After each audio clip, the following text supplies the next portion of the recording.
Le Cameroun, souvent appelé l'Afrique en miniature en raison de l'incroyable diversité culturelle, linguistique et géographique, est un pays d'Afrique centrale.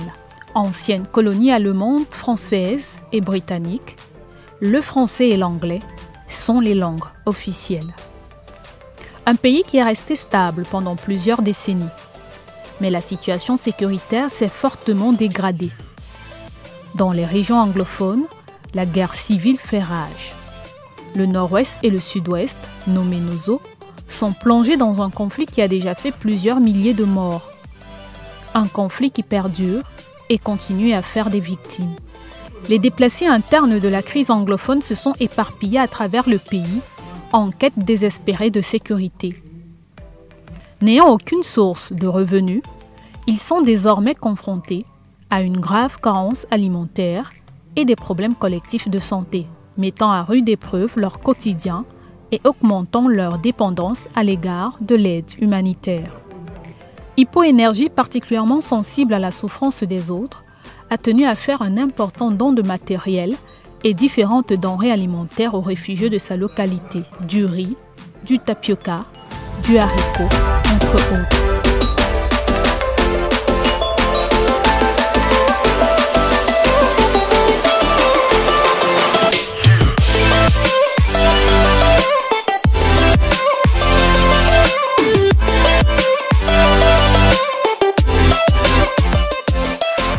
La cérémonie de remise des dons s'est déroulée dans la journée du 5 mars 2022 dans l'enceinte du camp situé à Makepé-Misoké, au lieu dit Palais, dans le 5e arrondissement de la ville de Douala.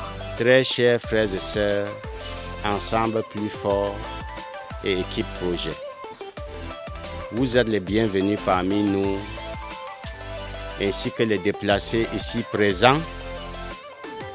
Venant du nord-ouest et du sud-ouest, parmi eux, il y a des orphelins, il y a les veufs et les veuves, auxquels j'ai enregistré depuis 2017, plus précisément en octobre, et que j'ai transmis tous les enregistrements aux administrateurs, à savoir le dieu de cet arrondissement Douala 5e, le ministre de l'administration territoriale, le président de la République, où j'ai tous les décharges de cette courrier de les enregistrements et les lettres accompagnées.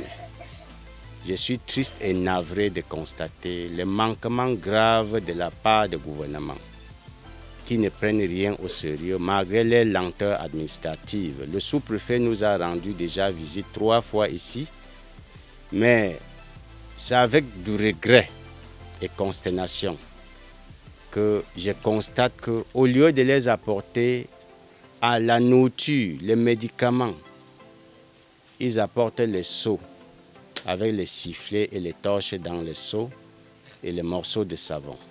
Un don accueilli avec beaucoup d'enthousiasme par les jeunes réfugiés et bien évidemment leurs responsables du camp qui ont exprimé toute leur gratitude.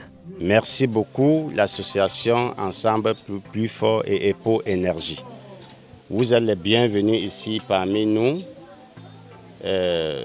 C'est avec beaucoup de joie et d'amour que je constate que votre association a une maturité d'aider les gens qui en ont besoin d'aide, à l'exemple comme les déplacés de Nozo. Je suis fier de constater que non seulement vous êtes venus avec les denrées alimentaires, mais vous êtes venus en réfléchissant tous les petits manquements qu'ils en ont besoin, comme je constate. Je ne peux même pas citer tout, c'est tellement grand.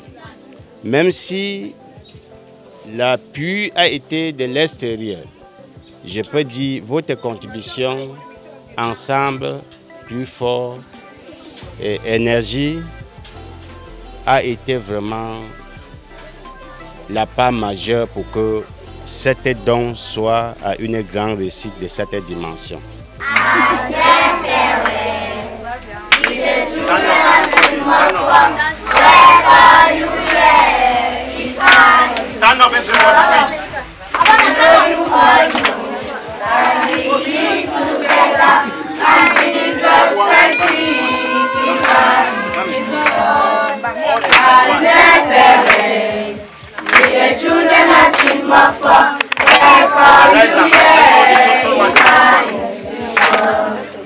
Le camp est marécageux et plus de 300 personnes y sont entassées.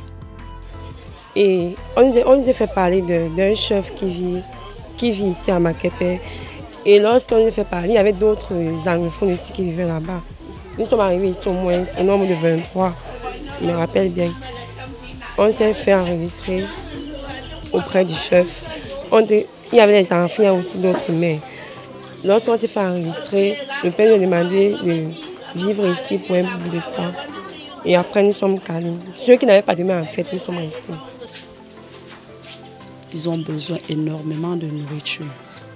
Énormément. Parce que vraiment, on dépense beaucoup en nourriture. On consomme 80 kg de riz par semaine. 80.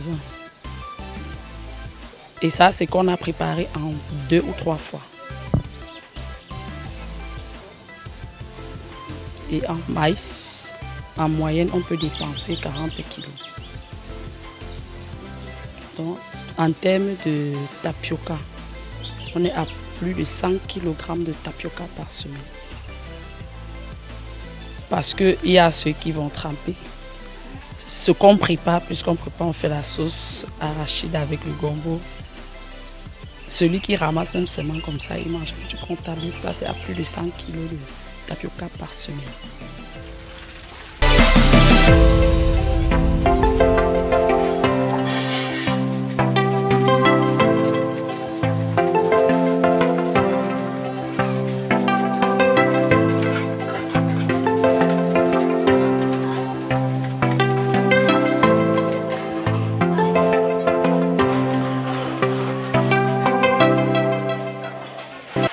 En dépit des conditions de vie terribles, la vie culturelle se poursuit avec son lot de difficultés d'adaptation. Le secours aux personnes et la lutte contre la faim sont des actions quotidiennes et permanentes de l'association Hypo-Énergie.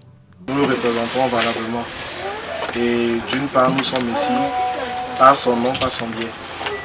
Et j'apprécie déjà l'initiative parce que moi, je n'aurais pas imaginé qu'il y aurait au moins un endroit, quelles qu'en soient les dispositions dans lesquelles c'est de venir en aide à tous ces enfants vraiment victimes de la guerre qui sévit dans notre région du Nord-Ouest et du Sud. Je ne pourrais que dire vraiment grand merci. Un don qui s'inscrit dans l'objectif de l'association Hypo-Énergie afin d'apporter un peu de réconfort aux démunis. Hypo-Énergie n'est pas le premier à débloquer des fonds pour aider ces réfugiés. Et l'heure est toujours à la mobilisation, à la solidarité et l'immense travail des bénévoles pour porter secours à ses compatriotes dispersés en divers endroits du pays. Une bonne œuvre ne se fait pas en un jour, c'est en y ajoutant une attention particulière chaque jour que nous pouvons réaliser de grandes choses. I give power to your delegation and your association and your togetherness. Thank you, Papa. We are one, not so? Yes. We are one. Équipe Énergie, le groupe formé par Hypo-Énergie, uni dans l'action pour répondre aux besoins des populations par une approche compatissante, respectueuse et empathique. L'amour du prochain nécessite du cœur et aussi de l'intelligence. La situation du Nozo nous rappelle combien il est important de se rendre utile parce qu'en aidant les autres, on se fait beaucoup de bien à soi-même.